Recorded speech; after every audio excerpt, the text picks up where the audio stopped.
Baik, selamat pagi semuanya. Mohon izin Pak Dendi Rohandi. Perkenalkan, nama saya Chelsea Stefani Yuniarta Sregar dengan NPM 25065506564. Di sini saya akan membawakan materi yang berjudul Learning Management System atau MAS UI dan mengenai buku rancangan pengajaran BRP. Dengan mata kuliah Teknologi Informasi di bawah dosen pengampu yaitu Bapak Dendi Rohandi, MTI.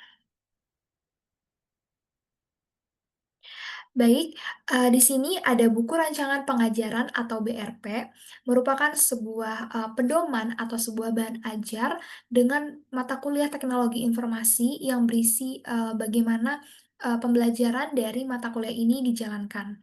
Selanjutnya ada fungsi-fungsi dari BRP atau buku rancangan pengajaran. Yang pertama adalah informasi umum. Informasi umum ini meliputi sebuah penjelasan umum bagaimana suatu pembelajaran dari mata kuliah teknologi informasi ini akan berjalan selama 1 semester ke depan. Untuk informasi umum itu terdiri dari ada nama program studi dan jenjang studinya, nama mata kuliah, kode mata kuliah, semester, jumlah SKS, metode pembelajaran, dosen pengampu, dan yang terakhir deskripsi mata kuliah. Kemudian, fungsi yang kedua adalah capaian pembelajaran mata kuliah, meliputi CPMK atau CLO (Course Learning Outcome), di mana mahasiswa diharapkan untuk bisa menyelesaikan mata kuliah teknologi informasi ini dengan alat bantu seperti Learning Management System, Works Tool for Collaboration, dan lain-lain.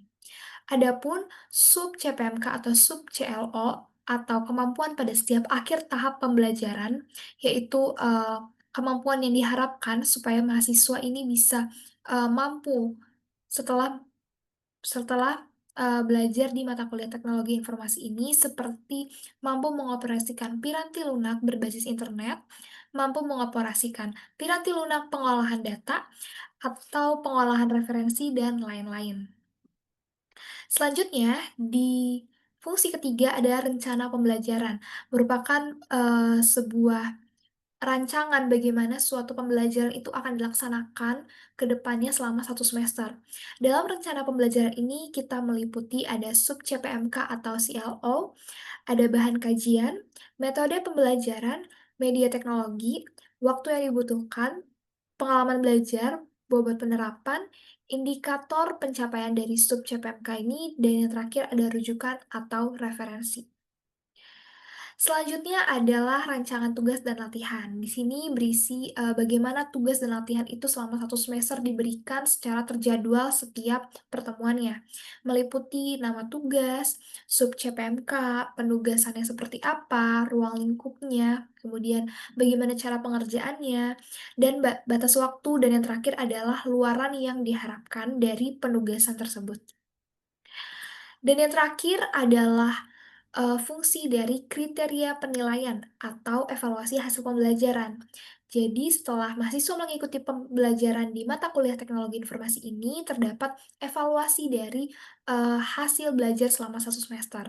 Meliputi bentuk evaluasi, sub CPMK, instrumen atau jenis asesmen, frekuensi, dan yang terakhir adalah bobot evaluasi untuk menilai bagaimana pembelajaran selama 1 semester. Selanjutnya, di sini saya akan menjelaskan mengenai eee, LMS atau Learning Management System, merupakan sebuah aplikasi yang digunakan sebagai media dalam pembelajaran daring. Jadi, melalui aplikasi ini dia akan merekam seluruh aktivitas pembelajaran daring yang dilakukan baik oleh mahasiswa maupun oleh dosen.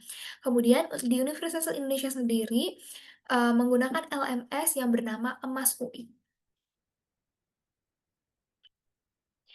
Baik, apa saja sih yang terdapat di dalam emas itu sendiri?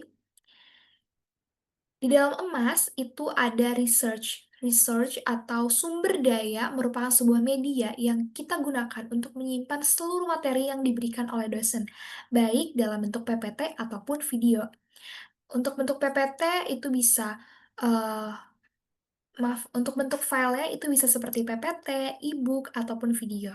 Selanjutnya untuk URL itu bisa seperti tautan video ataupun sumber-sumber lainnya yang diberikan dosen. Jadi, sumber daya atau research ini sebagai, eee, sebuah bahan ajar untuk menunjang pembelajaran antara, mahasiswa maupun dosen di dalam emas. Yang kedua ada activities atau aktivitas, merupakan segala bentuk kegiatan dalam proses pembelajaran baik oleh dosen maupun mahasiswa. Nah, jadi kegiatan-kegiatan yang kita lakukan itu akan terekam dan disebut sebagai aktivitas, meliputi forum atau chat, assignment atau tugas, dan kuis.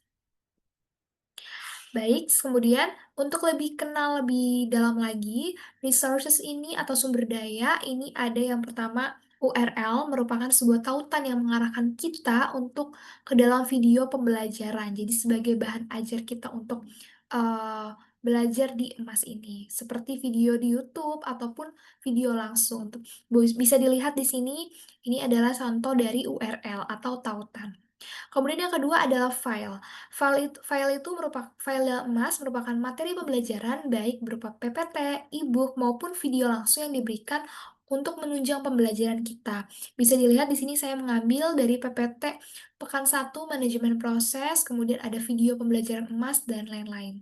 Dan yang ketiga adalah folder sebagai berfungsi untuk menjadi gabungan antara file dan video di dalam satu kelas. Kemudian untuk activities atau aktivitas, di sini yang pertama ada forum diskusi.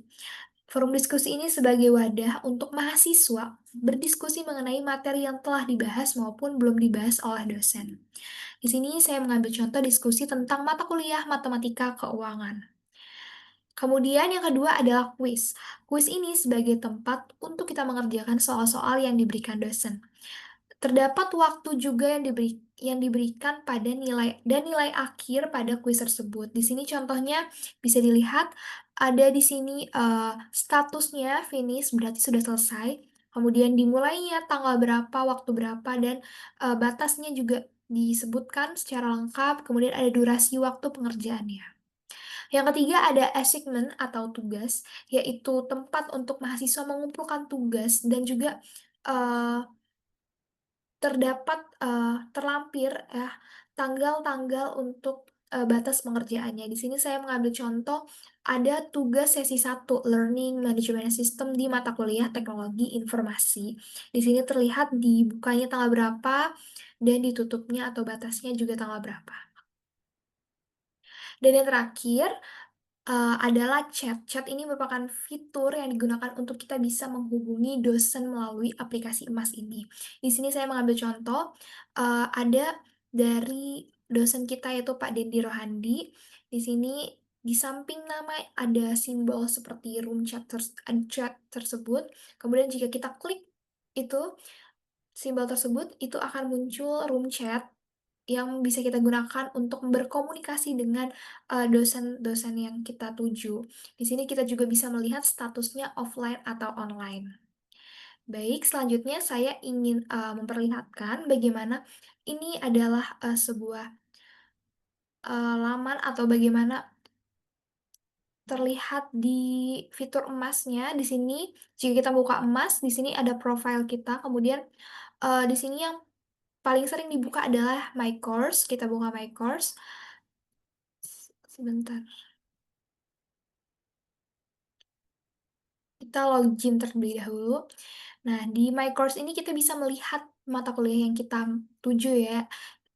Kita bisa lihat, jika in progress kita bisa lihat kayak yang sekarang in progress-nya apa saja, atau future-nya jika di, eee, ke depannya nanti mata kuliah kita apa, ataupun yang sudah berlalu atau past. Di sini misalnya saya mengambil, mata kuliah pengantar manajemen.